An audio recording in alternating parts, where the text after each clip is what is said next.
Some things that are not comfortable for white people. They're not comfortable for them to talk about the possibility that Africans were here before the Europeans. So what do you do with the heads in Mexico that you find at San Lorenzo, at Tres Zapotes? What do you do with those? All right? You ignore them. What do you do with Columbus's diary that says the Africans know a way to the west, but it goes around the doldrums, we would never survive? What do you do with that? You ignore it. What do you do with Balboa's diary that says we came upon this African village in the isthmus? How did these Africans get here? What do you do with that? You ignore it.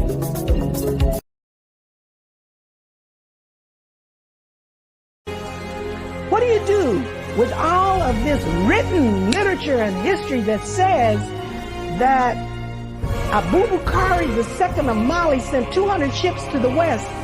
One came back and said they were afraid that the others disappeared.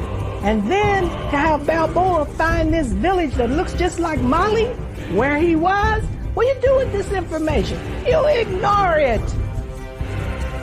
You ignore it. Why? To preserve the myth of white superiority. That's what our whole educational process is devoted to. What do you do with this whole history? This is a written history, my dear. Written. I'm not talking about hearsay. I'm not talking about a griot said this. I'm not talking about something handed down from one generation to the other through voice. I'm talking about written history. Ain't that deep? Look at your black skin, beautiful black skin, on you. Black thing. On the white lady, your tan is gorgeous.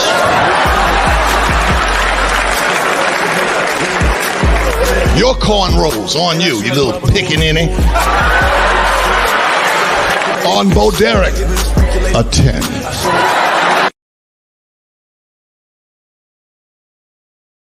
Nobody has to tell them. These kids aren't stupid. They understand the name of the game. What we're not telling our kids are the nature of struggle and who the enemy is, because we're scared. Because we're scared. Because the enemy will take my job and I can't pay for my Lexus. I can't pay my house note. I can't send my kids to college. So I'm not getting up and talking about that. So let's keep quiet, because the struggle... And silence is consent.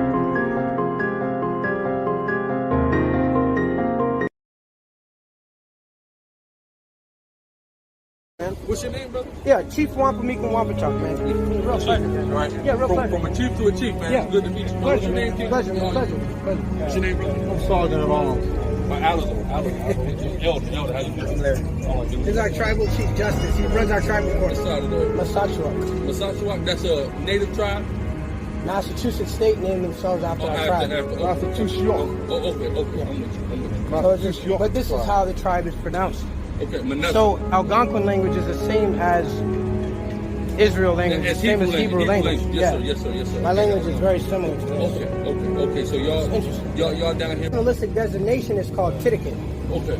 So our designations, the way that we do our nationalistic stuff, like our nation status, it comes from the land base in which your home village is. Okay. So we have 198 different villages within Massachusetts, but my home village is Titicut. Okay. Because my grandfather, who was the chief of the tribe, I serve as council chief now, but my grandfather, he served as council chief, and when he did, the national designation was Titicut. So on the old documents that you can pull from the Vatican from the 1621, you can actually see there that it says Massachusetts country or Titicut country, opposed to, like a tribe. We didn't even use tribe, but Mattakeesit would be my race. I'm considered Mattakeesit as my race, but my national designation is Titicut. Talking about that before you walked over, I was talking about how they got over 900 different, what they would say tribes, but everyone that got that federal recognition. Yeah, they only got 565 federally acknowledged, but there's thousands that are unacknowledged, and every single last one of you guys standing out here comes from one of those tribes too, that are unacknowledged by the feds.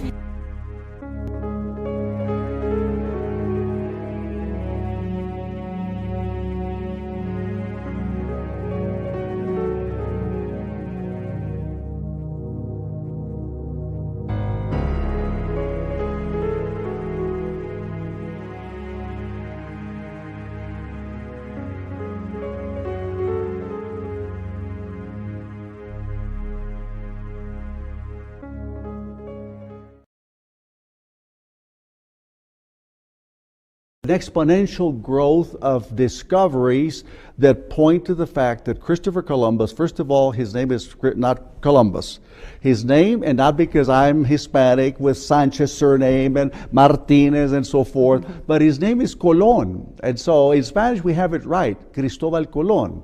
So his real name is Salvador Zarco.